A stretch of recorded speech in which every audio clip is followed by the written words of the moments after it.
Hi, this is Scott Burkett, the Chief Technology Officer of Apto Solutions, and I'm very thrilled today to have the opportunity to walk you through AptoPulse, which is our unified client platform. Really, it's designed to give you both a bird's eye view as well as a very detailed, granular view of all the ITAD activities that are occurring in and around your particular assets. Now, once you obtain your AptoPulse login credentials from your Apto representative, you'll simply go to the AptoPulse website and use that to authenticate and log in. Now, one of the things you'll see here is the word beta in the login button. Now, while we certainly make every effort to ensure that the product is free of bugs and so on, certainly we're human, and should you run into any questions or issues that you might run into, certainly feel free to reach out to your Apto representative, let them know what's going on so we can take care of it for you as quickly as possible. So with that, we'll go ahead and log in. And the first thing you're going to see when this loads up here is the AptoPulse dashboard. Now this is designed to give you that bird's eye view that I mentioned earlier. Now we're going to walk through all of these various widgets and things in more detail, but for now we'll start with the navigation bar at the top. You're going to see assets, jobs, and financials. Now those are three, of course, the dashboard. These are the three other areas that we're going to explore in this particular video in terms of browsing your asset portfolio and looking at your certificates of destruction and data sanitization, browsing your jobs, your logistics data around your assets, and of course some of the financial features of AptoPulse. This is not the final feature set for AptoPulse. Certainly we have a roadmap that is full of really cool, exciting new features and tools for you, but this is where we are today. We're going to start up here in the left corner here. You're going to see a little orange drop down area here. Now this is our Acme Incorporated sort of demo account, but if you have more than one account with Apto, you'll see those accounts listed here. Now most of our clients are going to have a single account with us, and that's fine. And for the purposes of this demo, we're just going to use the one account, the Acme Incorporated account. But if you do have more than one, we support a holistic view, which really rolls up all of the data around all of your accounts and for the purposes of the dashboard, and gives you that very consolidated view of what's going on. But for now, we're just going to stick with the one Acme Incorporated account. We'll start with this widget here in the top left, which is the Asset In and Outflow widget. Now, this is designed to give you a view over the past trailing 12 months, the number of assets that you've sent into us that we've actually received, and the number of outbound assets. In other words, we've done something with those assets. We've either remarketed and sold them, we've shredded or destroyed them, or we've recycled them and so on. So this gives you a view from a numerical standpoint. You'll see here in December in the demo account there were 1,347 inbound assets that we received, and there were 3,138 outbound assets that we did something with. Now you'll notice here that the trailing 3 months, April, May, and June, are basically zeroed out with the exception of a couple of assets in April. This is a demo account, and our demo data is a little stale. We need to update this for testing, but you'll notice that this will come into play later with some of our other widgets. The fact that the trailing 90-day period is basically asset free, but you get the gist. You see the in and outflow. Scrolling down a little bit, we'll see the asset disposition widget. Again, over that trailing 12-month period, you're going to see a breakdown of how many assets we've sold or remarketed and sold, how many we've shredded or destroyed, and of course how many we were just sent straight to recycle. Now you're going to see the same breakdown. Again, the colors are green, red, and orange. You're going to see that there as you scroll from month to month using your mouse. And again, the trailing 90-day period, not a whole lot going on there because it's test data. Next, you're going to see the sanitized assets widget. Now this shows you, again, over the past 12 months, how many assets we've sanitized. Now these could be hard drives that we have wiped the data on. They could be desktops or servers or laptops that we've sanitized and gotten the data off of that particular device. It could also be networking gear where we've sanitized the network configuration on that particular switch or router or so on. So again, this is just a numerical view into how many assets were sanitized during a given period. If you are a consignment customer with Apto or a consignment client, you're going to see this information here, which is going to show you a very similar chart to these up here, a time plot of the revenue booked to your account as well as the expenses, if any, that were also booked to that account. Now the demo account here is not a consignment account, so we don't see this particular data here, but again, if you are a consignment customer, you'll see that here, and it's fairly self-explanatory. Next, you're going to see the active jobs widget. Now this is where the logistics comes into play a bit. A job in the Apto vernacular is simply a shipment or a series of shipments in some cases where assets are being delivered to Apto from one of your facilities. For instance, you're shipping a batch of servers for ITAD activities, so you'll send that to us, and there'll be a job ID associated with it from Apto once we obtain that information. There's also the client reference number, which you'll see here, and this is your internal project number, your internal tracking number, whatever you would want to use to track it on your end. And then, of course, you'll see the status here, and we'll talk a little bit more about this when we get to the job browser here in a second. Scrolling back up here, you're going to see the trailing 90-day SLA average. Now, again, this is a demo account, so it doesn't really have a whole lot going on in the past trailing 90 days, as I pointed out. So you're going to see here it took us 18 days on average to get at least these 28 assets here in April process. But again, this is demo data, so it's kind of meaningless. But you would see the actual SLA compliance percentage as well. In this case, it might be 100%, compliance under a 30-day SLA or something like that. So you'll be able to see that as it pertains to your particular contractual arrangement with Apto. Slightly under that, you're going to see the consignment revenue update widget. Again, this is not a consignment account, but here you would normally see, if you're a consignment customer, you would see the information on how much revenue you've booked basically from year to date as well as in the trailing 90-day period. So again, just a snapshot view for you consignment clients out there. Next, you're going to see the assets currently in process widget. Now, this is a really cool widget here. It shows you sort of a radar plot. These are assets that are not in finished goods. We still have them. We're still working on them. They are in process, as it were. And you're going to see ranging from in transit to our receiving area, the input line, lab testing and sanitization, how many assets are in those stages right now that belong to you. So you'll see here in this particular case, we have 35 in transit, we have 69 in sanitization, 100 in the lab, and 266 assets on our input line. So again, just a view into some of the things that we're doing now. This is a great time to bring up one of the driving features behind Pulse, or one of the driving mantras behind Pulse, as it were, and that is transparency. One of the things that we really strive towards in Apto is complete transparency with our clients. We want you to see the same data that we see. In fact, a lot of Apto employees use Pulse as it's not just our clients. We use it too. To help manage your assets and to see what's going on and resolve issues and so on. So, we believe in that full transparency. It makes the relationship better and stronger as time progresses. So, we'll scroll right down here, and you'll see the assets in process snapshot. Now, what this is it takes these assets up here that are in process and gives you a breakdown by category. So you can see there's 3 servers or 2 printers, 204 laptops that are currently in process. So it gives you a breakdown by category of these assets up here in process. Next, you're going to see the assets in fin snapshot widget. Now, fin is what we call our finished goods. And those are assets that have gone through sanitization, lab, and testing. They've gone through the input line and all that stuff. We've actually got them. We're ready to remarket them or redeploy them in the case of a redeploy client. And you'll see the breakdown again by category. So you'll see that in this case, the demo account has 84 laptops ready to go, 59 desktops, and so on. Scrolling back up, you're going to see the asset portfolio snapshot in the far right corner, top right corner here. Now, this gives you a view of how many assets we've processed over the lifetime of your account with Apto, as well as how many assets we have currently that are registered as active assets. In other words, they are not in process. We have them. They're ready to be redeployed or remarketed. So it gives you a view. And of course, you can click these links here to jump into the asset portfolio browser, which we'll see in just a moment. Scrolling down here, you're going to see the asset disposition mix widget. Of course, all time, from the duration of your account with Apto. And this is a breakdown of the final asset disposition of your assets. So in this particular case, the demo account, you'll see that 28.3% of the assets we've received have been recycled, versus 35.2% have been sold, and then of course 3.9% shredded. If you see the legacy asset category here, you can effectively ignore that. We started tracking this I would say fairly recently. It's been a little while, but if you have some older data with us, if you're an older client, you may see a legacy category here. Again, this wasn't tracked back then necessarily in the same format it is now, so it's a little difficult for us to compute. So you can effectively ignore that if you see it on your account. And finally, well, not quite finally, you're going to see a little thing down here.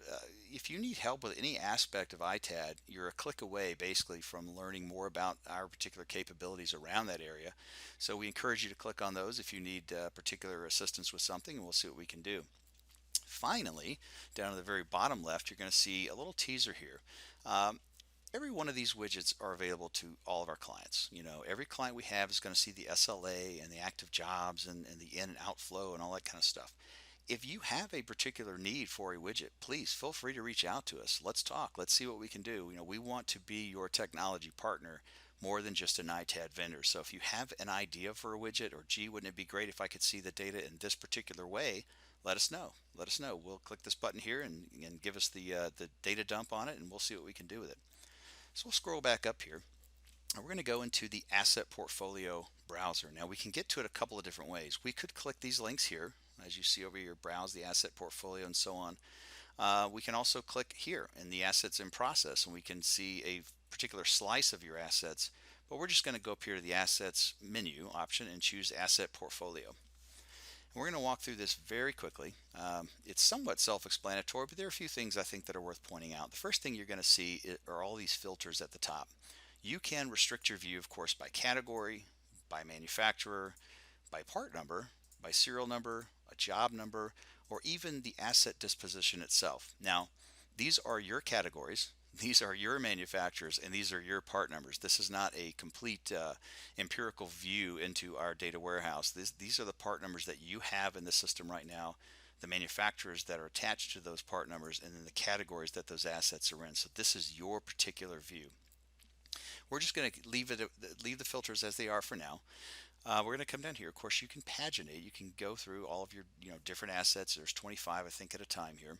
But let's go left to right through some of these columns. Now, you'll see category, manufacturer, and part number here. If you click these actually activate the filters up here. So if I only want to see desktops or Dell or a particular model, for instance, the Precision T7610, you can click these links and it will adjust the filter up here accordingly.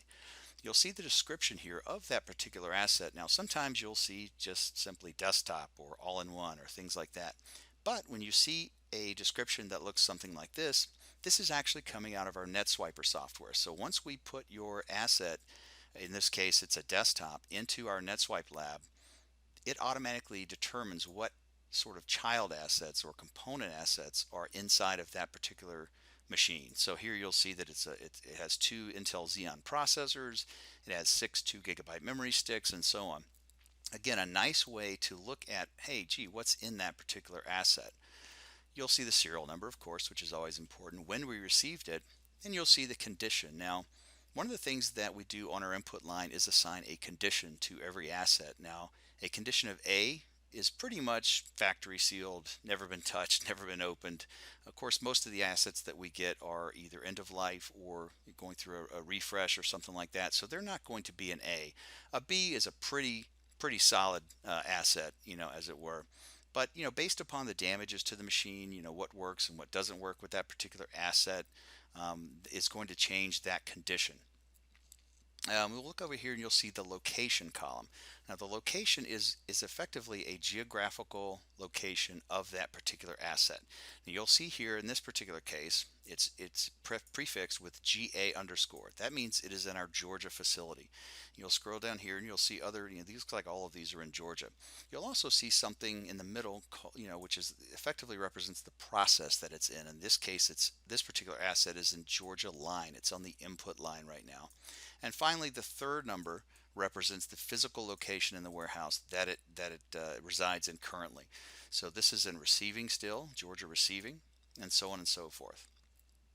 And we'll scroll over here and you'll see the job ID number, which really gets into the logistics. What job did this or shipment did this come in on? And we can view that information in a moment. Finally, or next you'll see rather, the Apto ID. Now every asset that comes into Apto, we assign an Apto ID. Effectively, it's our asset tag, as it were. So we have a unique identifier for every asset that comes in. So when you're corresponding with an Apto representative about an issue or a question that you might have, you'll have that Apto ID right there available to you to communicate with us. And I have a question around this particular asset, and we'll be able to look it up, the same as you. Next, you'll see the damages column. Of course, we deal a lot with used hardware, so things come in, they have damages on them.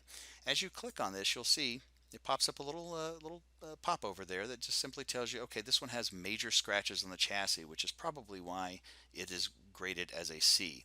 Here's a D grade. You'll click on that. This has a cracked casing or cracked case, so that warranted having a D grade. Here's a B grade here. probably just, yep, minor scratches on the chassis. Otherwise, it's in pretty good shape. So you can click on that to see any damages that may appear. There's also a notes column. I'm not sure if any of these have notes. This particular page of assets doesn't, but it's a little box that pops up. It looks just like this. You'll click it and it'll give you any notes from the technician about that particular asset as they were processing. They may have noticed something else or just wanted to annotate something about it. They would put that in the notes column. Next, you're going to see the SAN log, which stands for the sanitization log. Now, you typically see an icon here for any asset that has a storage media associated with it. It could just be a standalone hard drive, or it could be, in this case, it's a desktop which has a hard drive in it. You'll see here, I'm looking, and there it is right there. It is a 1x 500 gigabyte drive in this particular desktop. Now, when we put it through our NetSwipe software in the lab, it of course pulled all this information about the configuration. Then it proceeded to wipe the hard drive. And as I click on this, you're going to see in a popover here the sanitization log for that particular asset ID.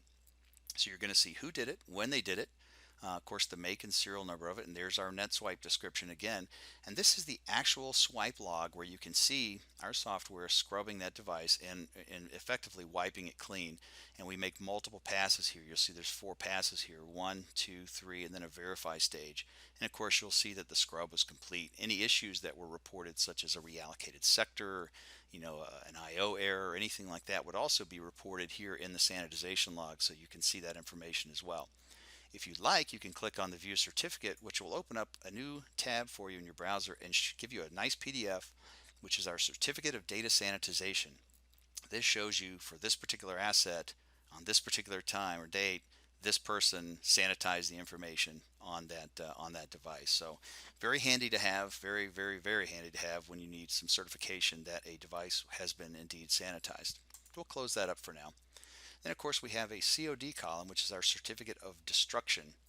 I don't believe any of these assets have them, but effectively it functions in a very similar way to our sanitization log, where we've recycled an asset and we want to give you that certificate that it has indeed been recycled. Now, one of the really cool features of the asset portfolio browser that I sort of skipped over it earlier is the asset disposition filter.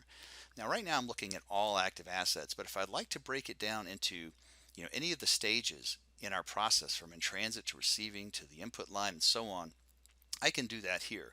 I can also look at our asset endpoints, as we call them. In other words, how many assets have gone through all this process down here and now they're available for remarketing and resale in our finished goods area or final inventory. How many have been recycled? These are endpoints for those particular assets. So you can click that as well. For instance, we'll do a quick test here. We'll look at just what's in the lab. You'll see here there are all kinds of desktops and laptops and things like that in the lab. You can view that information. You can paginate, of course, through it. And you can look. Here's one with some notes on it. Okay, so this technician noticed that it was missing a left hinge cover, in addition to the damages, which were damaged hinges. So that's a nice little view of that notes feature there. And we'll do another filter here. Let's go up here and look at how many assets were recycled. Well, none in this particular demo account. Let's try shredded. Okay, I'm batting 0 for 2 on this thing. Let's take something else. Let's look at infin. Let's look at things that are infin. Here we go. Now these assets are ready for remarketing, ready for resale. And again, you can use those filters to drop down very specifically and find exactly what you're looking for. Okay. So now we're going to skip over. We're going to get out of the asset portfolio browser for a moment. And we're going to go over here to the Jobs tab, and we're going to go to Browse Jobs. And again, jobs in the Apto vernacular are simply shipments or a group of shipments around a particular project. So here you'll see the job ID, that's an Apto job ID, when that job was created, what's the expected completion date, if any, of that job, when it was actually completed. In other words, all the assets on that shipment were processed and were completely done with them. The client reference number, which again is your internal project ID or tracking number or whatever you would associate this job with.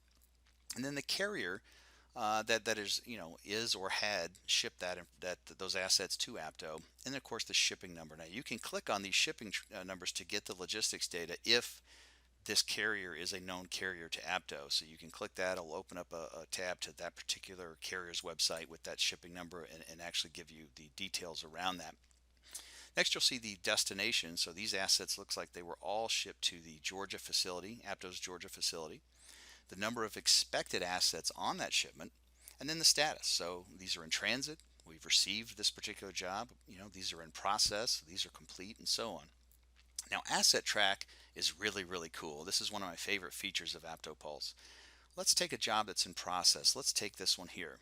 Looks like there are 200 expected assets and it is in process. If I click Asset Track, it'll give me a breakdown of where those assets are right now inside of Apto's process, or at least our primary processes. You'll see here the processes go from in transit to our receiving line, eventually our input line, to the lab, our sanitization lab, relocation, which means we're moving it around inside the warehouse, uh, to ultimately our endpoints, our asset endpoints of finished goods, sold, recycled, and shredded. Now, you'll notice before there were 200 assets on this particular job. However, there's only 101 in input line and looks like 6 in sanitization. The rest of these are zeroed out. We do have other processes, minor processes that sort of lie in between some of these. So sometimes this may not quite add up all the way, but it'll at least give you a view of the primary processes within Apto, and then how many assets on that job are in those particular steps along the way. Let's see if we can pick another one that's in process. Here's another one. Looks like 157 are on the input line. 9 assets are in the sanitization process. And it looks like we've recycled 12 assets so far out of this job. So again, Asset Track is a really cool view into your assets on a job by job basis.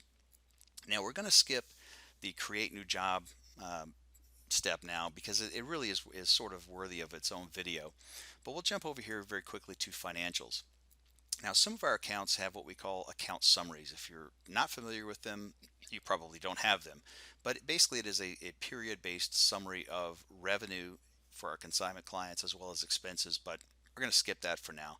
We're going to focus on these 2 items here: the browse sold asset invoices that are paid and the browse sold asset invoices that are outstanding. If we look at our paid, you're going to see Apto invoice numbers when the invoice was out to our customer, the buyer of your remarketed assets, and the date that Apto was actually paid by that buyer for your assets. You can also see the amount on that invoice for your assets that we received, and of course the details over here. Now we'll pick one that's small. Looks like this one's a $73 invoice. You'll click it and we'll see that this was the asset in question. It was $73, and here's the detail, and you can of course export that to Excel. You can also get a very detailed view, or you get an invoice that has a lot of assets on it, and you can scroll and you can see all the damages and notes and things, and of course the sale amount for that asset. So this is a nice way to keep track of what your assets are selling for. We're able to remarket them, and you can actually see that data as well. Now these are for paid invoices. We have a very similar view to outstanding invoices. Now these, same sort of deal. The only difference is we haven't been paid for them by the buyer yet. So same details, you can see the amounts and everything else, but we just haven't received pay. So this is one of these things you can look at to kind of get a view of what's coming, in terms of consignment revenue if you are a consignment customer. Then you have some date filters here that you can use to filter the invoices and so on.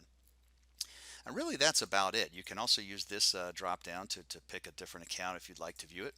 And you can of course change your password and log out. So with that, that concludes the walkthrough, at least at a very high level, of AptoPulse. Thank you so much for taking the time today to spend with me. Again, this is Scott Burkett, the Chief Technology Officer of Apto Solutions. And if you have any questions about Pulse, reach out to your Apto representative and let them know, and we'll see what we can do to help you. With that, take care.